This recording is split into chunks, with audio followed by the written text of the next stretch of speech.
Donc, je vous ai fait une première vidéo où je débriefais, où je donnais mon avis sur le combat Ngannou-Cyril, et je me suis rendu compte que j'étais pas assez objectif. Donc, je vais un peu plus me mettre les mains dans le plat et vous dire très sincèrement mon ressenti. Froidement en plus. Cyril va se faire plier. Le gang, j'espère que vous allez bien.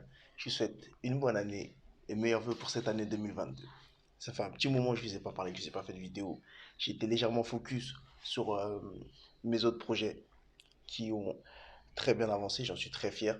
J'ai passé deux bons derniers mois à faire avancer ma marque, à faire évoluer mes produits, dont beaucoup d'entre vous ont passé commande durant le Black Friday ainsi que pour Noël. Et je vous en suis très reconnaissant. Merci énormément à tous mes gang members, comme j'aime les appeler. Et ça me fait vraiment plaisir de vous voir sur les réseaux sociaux porter mes équipements, ma marque et de me follow dans cette aventure et de me soutenir. Ça fait vraiment plaisir.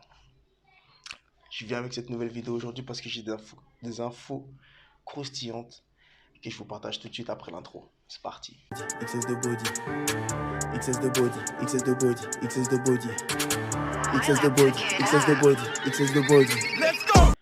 Le gang, pour cette nouvelle année, on a des infos croustillantes, dont une qui vient tout juste de sortir concernant Floyd Mayweather. Floyd Mayweather est actuellement sur Dubaï et il vient d'annoncer des médias qu'il organise un événement le 20 février à l'hôtel le plus luxueux du monde, l'hôtel 5 étoiles, le Burj Al Arab. Donc je vous mets la petite vidéo de l'annoncement qu'il vient de faire et puis je reviens tout de suite après. I'm happy to be back in Dubai.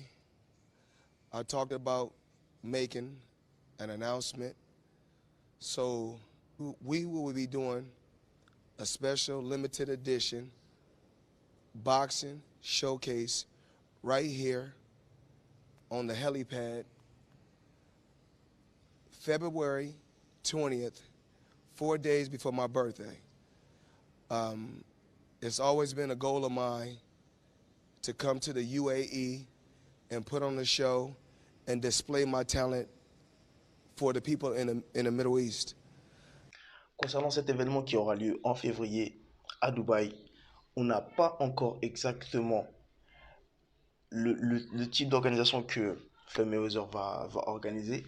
On ne sait toujours pas si lui-même fera partie de l'organisation, s'il boxera lors de cet événement ou si seulement il sera l'organisateur et il fera venir de nombreux influenceurs pour animer ce show. Ce qui est sûr, c'est qu'il a parlé d'exhibition, donc on peut s'attendre à de grands influenceurs connus tels que Logan Paul, Monique, ce genre d'influenceurs-là qui ont déjà des grosses audiences et qui pourraient du coup mettre énormément de lumière sur Dubaï et sur ce nouveau type d'événement qui s'organisera du coup à Dubaï. Donc voici pour la première info. Et la deuxième info qui est plus nouvelle maintenant, puisqu'on en parle déjà depuis plusieurs mois, c'est l'affrontement qui aura lieu entre Ngannou et Ngannou. Cet événement aura lieu dans quelques semaines maintenant et j'aimerais du coup vous partager mon avis sur ce combat concernant ces deux combattants. Et puis, je vous laisserai mettre dans les commentaires également ce que vous pensez de cet événement, ainsi que ce que vous pensez de qui sortira vainqueur de cet événement. Pour ma part, j'ai beaucoup regardé leur combat. J'ai souvent regardé leur combat dans les différents événements qu'ils ont participé au sein de l'UFC. Et c'est... vous me direz dans les commentaires ce que vous en pensez. Mais pour ma part, c'est deux adversaires, deux combattants totalement différents, avec une stratégie totalement différente, avec une force de frappe différente, avec une technique différente. C'est pour ça que ce combat va être très intéressant et à la fois très risqué. Je vous dis sincèrement, je vous dis clairement, moi j'ai un favori, j'ai un préféré et c'est Ngannou. Mais malheureusement, ça m'étonnerait très fortement qui remporte ce combat. Pourquoi? Je vais vous expliquer Pourquoi? D'une part, si on parle en termes de force de frappe, Ngannou est 10 fois plus puissant que Cyril Gane. Et ça, surtout en UFC, surtout lors d'un affrontement comme celui-ci, pour des ceintures, c'est pas un simple combat comme ça, c'est pour le titre de champion de la catégorie en UFC, donc ils vont y aller à 200%. Et Ngannou est connu pour sa force de frappe et pour détruire tous les adversaires qu'on met en face de lui. Et le petit plus qui fait que qui va venir sur le ring avec une rage euh, tel qu'on le connaît, c'est ce petit désaccord qu'il a avec son ancien entraîneur, Fernandez, qui, qui met également du piment sur le feu, qui va mettre un peu de piment dans l'octogone, qui va mettre du piment dans l'échange que les deux vont avoir entre eux. Et c'est pour ça que ça risque d'être très très chaud pour Ngannou. Cyril va se faire plier. C'est vraiment dommage et c'est vraiment ce que je pense, je le dis sincèrement. Je pense qu'il va se faire plier. C'est quelqu'un d'intelligent, quelqu'un de technique, mais Ngannou, avec sa force de frappe, je pense qu'il a aucune chance, sincèrement. Après, voilà, c'est dommage parce que moi, je suis pour Cyril, très sincèrement. C'est un boxeur, c'est un combattant que j'ai moi-même rencontré. Et il a ce côté super friendly qui fait qu'il est très attachant, il est accessible, il est amical et tout, et on s'attache rapidement et facilement à lui. Mais malheureusement, malgré ça, je pense qu'il va perdre et j'en suis presque certain. Maintenant, la seule petite chance, c'est le tout petit pourcentage qui peut faire en sorte qu'il puisse gagner, c'est si il remporte ce combat par soumission. Mais chose qui va être pareil une fois de plus très difficile parce qu'en face de lui, il a un adversaire très puissant, très physique. Donc ça va être très dur de le soumettre, mais c'est pas impossible. Et c'est ce que j'aimerais. C'est comme ça que j'aimerais que se déroule la soirée. Cependant, ça risque d'être très très très très dur.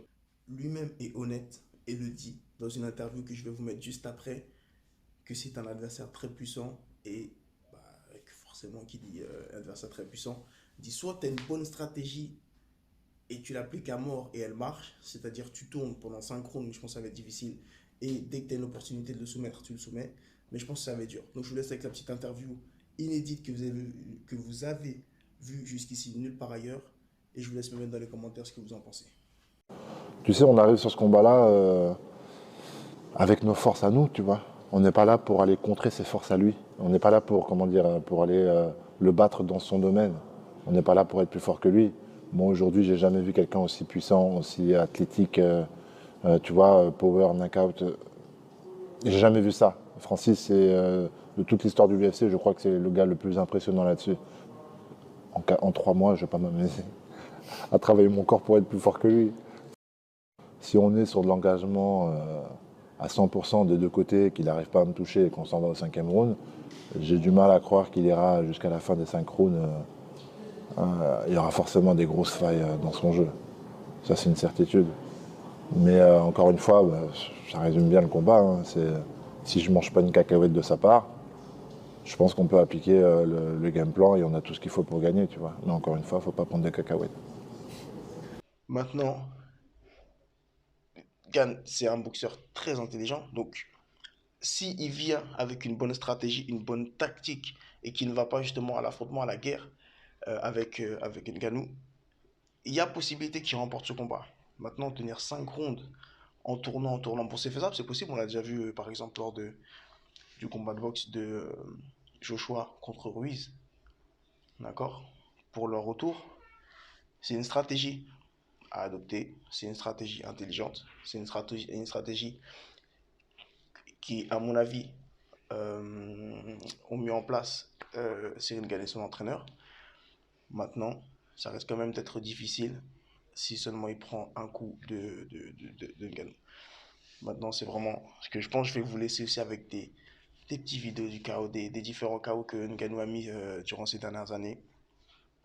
Ça va vraiment pas être facile, mais ça va être un événement à ne pas louper, surtout que c'est la première organisation UFC en France. Donc c'est une nouvelle depuis que le MMA à l'UFC a été autorisé en France. Donc voilà, on commence avec des grosses pépites, catégorie poids lourd en plus. Donc ça va être un gros show, ça va être un événement à ne pas manquer.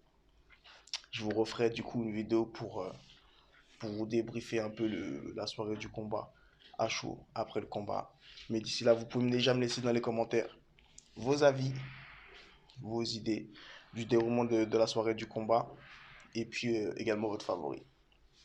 Si vous n'êtes pas abonné, n'oubliez pas de vous abonner, mettez un like, un pouce, un commentaire, ce que vous voulez. Je vous dis à très bientôt pour la prochaine vidéo. D'ici là, portez-vous bien. And his coach Fernand Lopez at the MMA Factory in Paris says they bring in guys. Oh! Ngannou knocks Arlovsky down. That is it. Oh, Kimura attempt here from Ngannou. Man, this guy is super strong. Look at this. He has There's it. He got it. Wow! Francis Ngannou by submission. Bloodied up too. Henrique bloodied up. Oh, uppercut. Yeah, he's done. My! That's it. That's it. Wow. Knockout. Vicious uppercut. Wow. Felt more confident in it. Oh, he got hurt. Velasquez is That's hurt. it. That's Ngannou it. closes the show. Oh my Just goodness like that, gracious. Francis Ngannou. Maynard's phone to try to get a matchup with Ngannou. Oh! Down goes the Reem. Francis Ngannou has arrived. Oh, that's what we were talking about, ladies and gentlemen. Predator Francis Ngannou, live and in color. Excess de body, excess de body, excess de body.